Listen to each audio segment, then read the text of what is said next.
So we decided to meet right in the middle, let me keep in the darn car.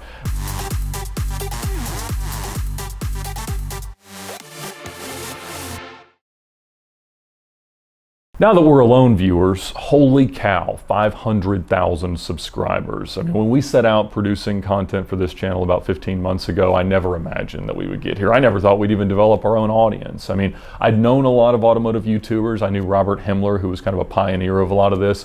Back when I was at the dealership, I've known Doug DeMuro since he wrote the article about us on the Cannonball Run record. I've known Tavarish and all these guys. I was even a guest speaker at a Cars and Coffee Pittsburgh party, and we did a whole live stream with Ferretti and that dude in blue, David Patterson, TJ Hunt, Evan Shanks, and then Rob Dahm showed up a bit later. I had sold him his Diablo and even had a mutual friend with him that was on The Bachelorette in the same season. He outlasted Rob in the courtship there, but we still love you, Rob, and I love your Diablo, even with all of its accidents and sordid past. But as we kind of thought about how we were going to market VINwiki, the company, which we started back in 2016, yes, in case you didn't understand that, VINwiki is not just a YouTube channel where people sit here and tell car stories. We have a free app that's kind of a social vehicle history reporting platform. You can think of it like a crowdsourced version of Carfax or AutoCheck. And as we've tried to evangelize that concept to the world, obviously we do different things. And we had social media channels, Facebook, Instagram, Twitter, and even a YouTube channel where we've done some just very basic informational things.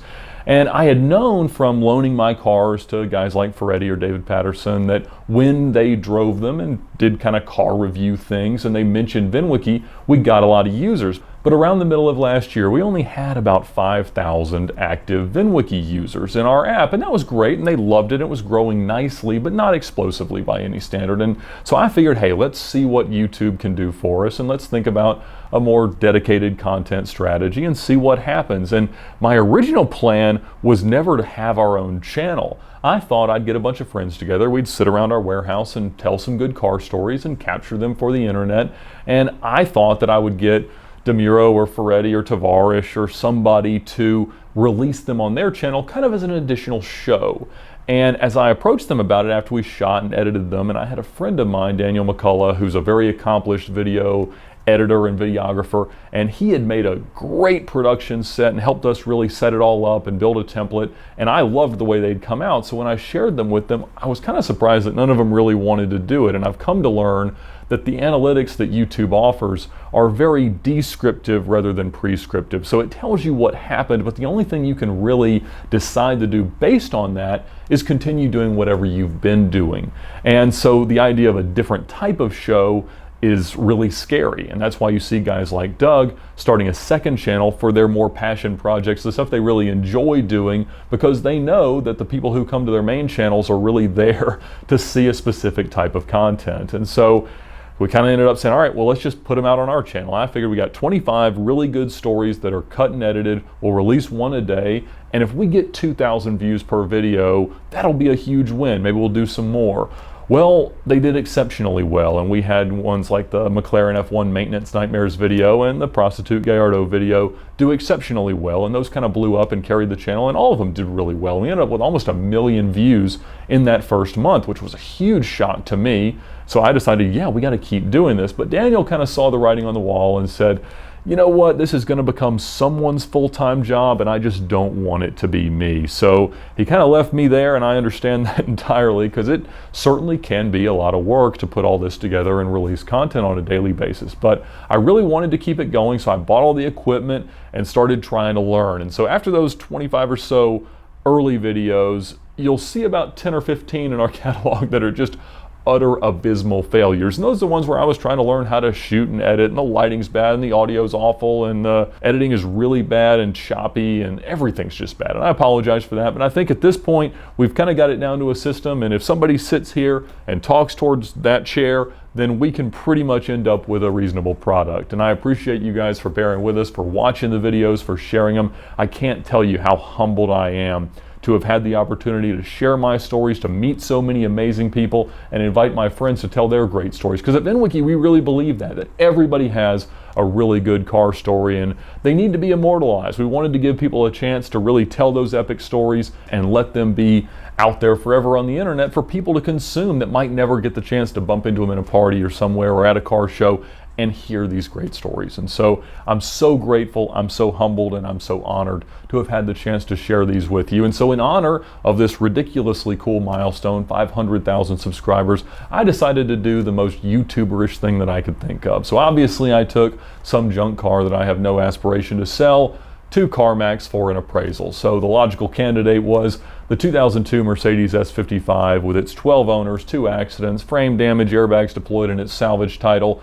to CarMax to see what they would pay for it. And I thought, hey, even though I paid $1,500 for this thing, I've spent probably 17 grand to make it a competent cannonball car that we ended up winning the 2015 running of the 2904 in. And I figured that surely they're going to give me, for a functional S-Class with $1,200 worth of tires, more than $1,500, and I can end up with a catchphrase or something that I'm shrewder than CarMax, whatever.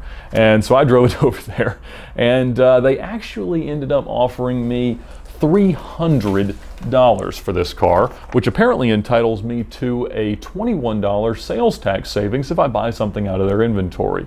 So it seems that CarMax is much shrewder than I am when it comes to such negotiations. So we decided to meet right in the middle, let me keep in the darn car. But I appreciate the chance to just do YouTuber-ish things. I never thought I'd be an automotive YouTuber at this stage of my life, but again, I've thoroughly enjoyed the chance to share the stories, and I've got plenty more where those came from. I don't know exactly how many, but I guess at some point I'll run out and we'll have to decide what to do there. Maybe some VINwiki reruns. As I look back on some of the early stories, I know I could have done a better job in telling them, and so maybe we'll do some of that, but there's plenty more great people to come and share car stories, and we've got no interest in slowing down. And one of the coolest things that we've discovered through this entire process is that it works. I mean, in the course of accumulating 500,000 subscribers and 100 million video views, we found out that it really does help drive traffic to our app. We've grown by over 100,000 users in the VINwiki app. I think today we passed 107,000 users, which is just amazing. And I love what it's becoming in terms of a tool and a utility, but also a social opportunity for enthusiasts to engage together and post information about their own cars and cars they know something about. But it is actually becoming a great place to discover information that you can't find anywhere else about the cars that we love. And so I hope that continues to work out, and it's definitely motivating us to keep this all going. Obviously, we never really address the fact that these are YouTube videos. I try to keep them nice and dense and not make them any longer than they need to be. If 4.5 minutes tells a great story, it's great. If 13 minutes is what it takes, like tomorrow's is, I think, 13.5, but every minute of it is epic, and I think you'll all enjoy it. But we never tell you to smash any buttons or press any likes or whatever the case may be. But in honor of this 500,000 subscriber episode, please do comment with your favorite video that we've done, or like this post, or smash a bell, or whatever you're supposed to do. Who am I kidding? Just do whatever you want. If you like it, do whatever that means. And if you enjoy the videos, please keep watching, and we'll keep making them, because there truly are not words to express the gratitude we have for you guys coming along on this journey with us. Thank you so much.